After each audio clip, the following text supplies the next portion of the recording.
শুভ সকাল আমার প্রিয় পরিবার, কেমন আছো তোমরা সবাই? আশা করছি তোমরা সবাই অনেক ভালো আছো। তোমাদের ভালোবাসায় আর ঠাকুরের আশীর্বাদে আমিও মোটামুটি ভালোই আছি। তো এই যে সকাল সকাল স্নান ধান হয়ে গেছে, কাজকর্ম হয়ে গেছে, তারপরে রান্নাঘরে চলে এসেছি। তো রান্না করছি এখন। সকালেই তো আমাদের এই যে সকাল থেকেই শুরু হয়ে যায় রান্নাঘরের, মানে রান্নাঘর থেকেই শুরু হয়ে যায় আমাদের কাজকর্ম। আর আমাদের মানে বাড়ির বউদের হচ্ছে রান্নাঘরটাই হচ্ছে সবচেয়ে বড় ঠিকানা। এই ঘর থেকে আমাদের কোনো ছুটি নেই। অন্যান্য কাজ থেকে ছুটি যদি এবেলা ওবেলার জন্য হয়, কিন্তু রান্নাঘর থেকে আমাদের কিন্তু বাড়িতে থাকলে দেখবে, শ্বশুরবাড়িতে থাকলে রান্নাঘর থেকে ছুটি কিন্তু মেলে না। আর বিশেষ করে মেয়েদের যেখানেই যাও না কেন, মানে রান্নাঘরটাই যেন সঙ্গী হয়ে যায় তাদের বিয়ের পরে। তো বিয়ের পরে একমাত্র মানে সঙ্গী রান্নাঘরটাই হয় বেশি করে কিন্তু মেয়েদের জীবনে। তো এদিকে সকালে রান্না হয়ে গেছে।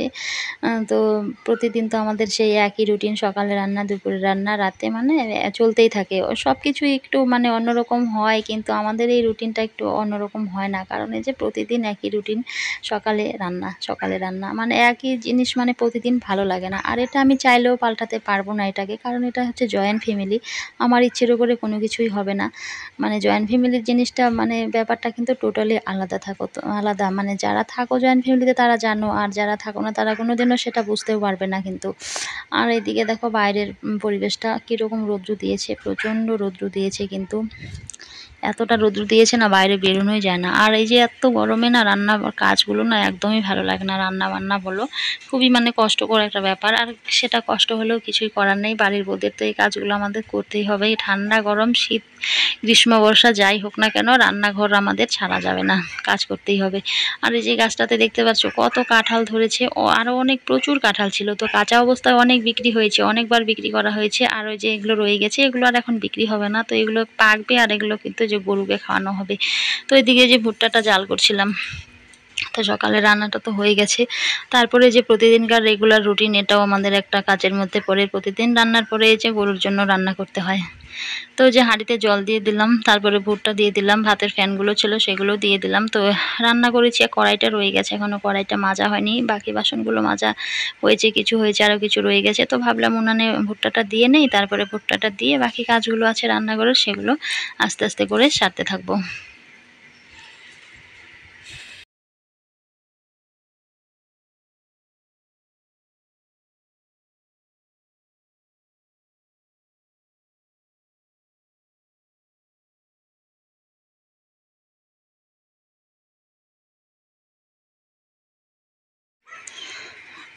তারপরে চলে আসলাম ঘরের একটু কাজকর্ম, টুকিটাকি কাজ আছে সেগুলোতে একটু হাত দিয়ে রান্নাবান্না সেরে আসলাম। তো এখনও সকালে খাওয়া দাওয়া হয়নি। সকালে সেরকমভাবে কিছুই খাওয়া হয় না, সেই রান্না হয়, তারপরে একেবারে ভাতই কিন্তু খাওয়া হয়। যেহেতু বাড়িতে কারোরই চায়ের অভ্যাস নেই, সেটা আমি প্রথম থেকেই, যখন থেকেই বিয়ে হয়ে এসেছি তখন থেকেই দেখছি। এখনও কিন্তু সেই মানে একই রুটিন চলছে, সেই রুটিন কিন্তু এখনও বদলায়নি। তো চা বলো, অন্য কিছু বলো, কোনো কিছুরই অভ্যেস নেই। তো আমি একটু মানে করে ড্রাই ফ্রুট এনে রেখি ঘরে মেয়ের জন্য। তো মাঝে মাঝে মেয়েকে দেই, ড্রাই ফ্রুটটা একটু দেই, আমিও একটু খাওয়ার চেষ্টা করি। কারণ এইভাবে একদম বেশি বেলা অবধি না খেয়ে থাকলে না দেখবি প্রবলেম হয়ে যায়। আর বয়সের সঙ্গে সঙ্গে দেখবে সব কিছুই কিন্তু। তো এই যে এখন মানে আমার মানে প্রেশারটা এতই লো থাকে, সবসময় প্রেশারটা লো থাকে। আর এদিকে এত বেলা অবধি না খেয়ে থাকলে পরে না আরও ভীষণ খারাপ লাগে, মাথাটা কিন্তু ঘুরতে থাকে। 10টা, সাড়ে 10টা, 11টা বেজে যায় সকালের খাওয়া দাওয়া হতে হতে। আর এই অবধি কিন্তু সেই 2 গ্লাস জল খেয়েই থাকতে হয়। তো ঘরে মুড়ি বিস্কুট এটা সেটা থাকে, কিন্তু ওই যে খাওয়ার অভ্যেস নেই। সবাই খেলে পরে একটা খাওয়ার একটা অভ্যেস থাকে, যে সবাই খাচ্ছে আমিও একটু খেয়ে নেই, কিন্তু সেটা নেই। ওই যে কেউ খাচ্ছে না বলে আর সেটা মানে খাওয়া হচ্ছে না।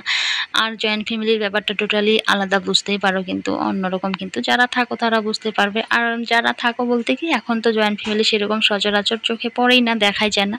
আর যার সিঙ্গেল ফ্যামিলি কিন্তু এখন বেশিরভাগই। তো এদিকে ঘরের টুকিটাকি জিনিসগুলোতে একটু হাত বুলিয়ে নিচ্ছি, হালকা মতো করে ধুলো পড়ে থাকে। প্রতিদিন এগুলোতে একটু করে হাত বুলিয়ে না নিলে হয় না, যেহেতু ঘরের মধ্যে সিলিং নেই। আর সিলিং না থাকলে না ধুলোবালিটা বেশি পড়ে, আর আমাদের গ্রামে কিন্তু ধুলোবালিটা বেশি থাকে। তো এদিকে একটু হালকা করে এগুলো একটু মুছে নিই। আর ঘরটা তো সকালবেলায় আমি মুছে নিয়েছিলাম, তো স্নানের আগে ঘরটা মুছে নিয়েছি। তো এগুলো এখন তো হালকা করে মুছে তারপরে ঘরটা ভালো করে ঝাড় দিয়ে নেব, হয়ে যাবে। আর এদিকে এই যে ঘরে যা আছে টুকিটাকি জিনিস, সেগুলো একটু পরিষ্কার করে রাখার চেষ্টা করি কাজের মাঝে মাঝে। তো এই যে এসেছিলাম একটু মানে বাজারে এসেছিলাম একটু, বিকেলবেলা একটু কাজ ছিল তো বাজারে এসেছিলাম মেয়েকে নিয়ে। তো ভেবেছিলাম মেয়েকে রেখে আসবো, তো মেয়ে একা থাকবে আবার বাড়িতে, ওর বাবা তো বাড়িতে থাকে না, তোমরা জানো যে ওর বাবা বাড়িতে থাকে না, কয়েকদিন আগে এসেছিল তো দুদিন থেকে আবার চলে গেছে। তো এই যে একটা মামার সঙ্গে দেখা করতে এসেছিলাম, একটু দরকার ছিল একটা দোকানে, তো এখানে একটু বসে আছি। আর যা গরম দিয়েছে, আর কিছু মৌসুমি এনেছিলাম মেয়ের জন্য। আমার মেয়ে না ফল খেতে ভীষণ পছন্দ করে জানো, মানে যে কোনো ফলই ও খুব ভালোবাসে। আর এই মৌসুমিটা খাওয়ালে কিন্তু মানে বাচ্চাদের বেশ ভালো, মৌসুমি কমলা জাতীয় জিনিসটা মানে ভালো, কমলা লেবু বলো মৌসুমি বলো, এটা কিন্তু বেশ ভালো, মানে স্কিনের জন্য ভালো।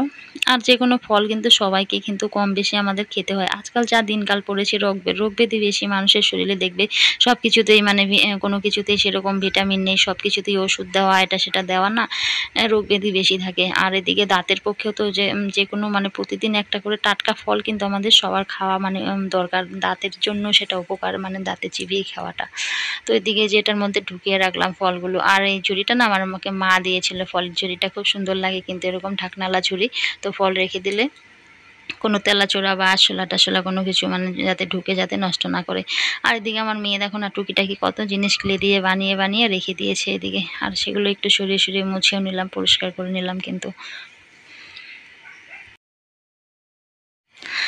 আর হচ্ছে বন্ধুরা কি জানো, লজ্জা, ঘৃণা আর ভয়, এই তিনটে জিনিস না আমাদের বাড়ির বউদের থাকতে নেই। কেন বলছি বলো তো এই কথাটা?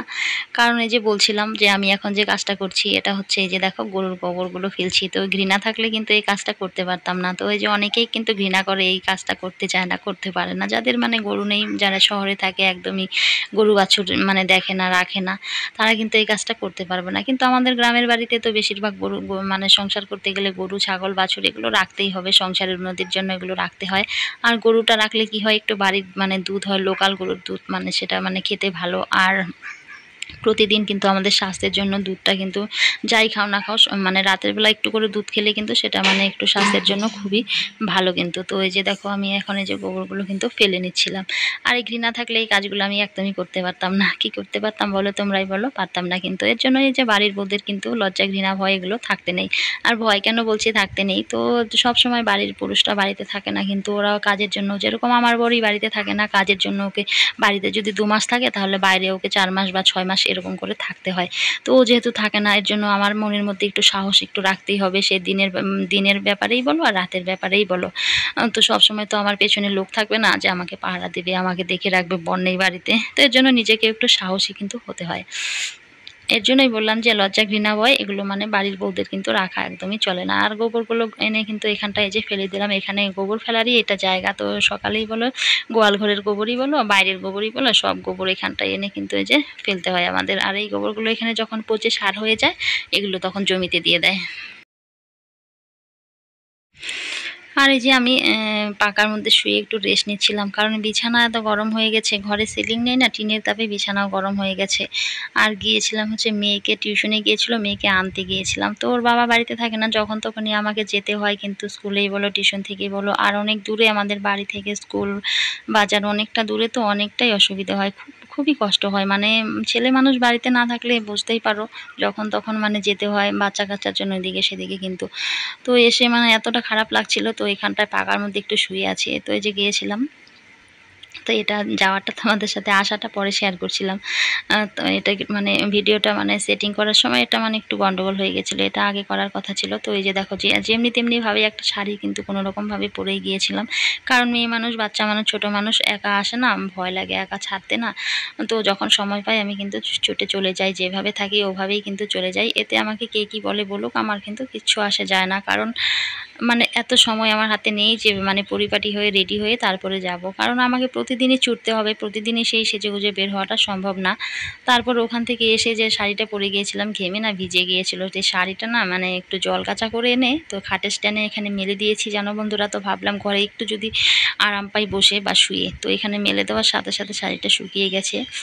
তো এই যে দেখো দেখতেই পাচ্ছ কীরকম মানে গরম ঘরের মধ্যে। তো ভিজে শাড়িটা এখানটায় দিলে তো নিচে একটু শুলে ভাবছিলাম মানে একটু আরাম লাগবে, কিন্তু দেওয়ার সঙ্গে সঙ্গে 10 মিনিটে শাড়িটা শুকিয়ে গেল কিন্তু, এতটাই গরম ঘরে আর এদিকে ফ্যানের হাওয়ায়। তো এই যে শাড়িটার নিচে একটু শুয়েছিলাম, কিন্তু শোয়ার সাথে সাথে শাড়িটা শুকিয়ে গেল, তো আর থাকা যাচ্ছিল না। আর মেয়ে আমার এদিকে লেবু জল বানাচ্ছিল, বলছিল মা ভীষণ গরম লাগছে, তো একটু লেবু জল বানাই। তো ও লেবু জল বানিয়ে খেলো, আমাকেও দিল। তাহলে বন্ধুরা আজকের ভিডিওটা এখানেই শেষ করছি। Tata bye.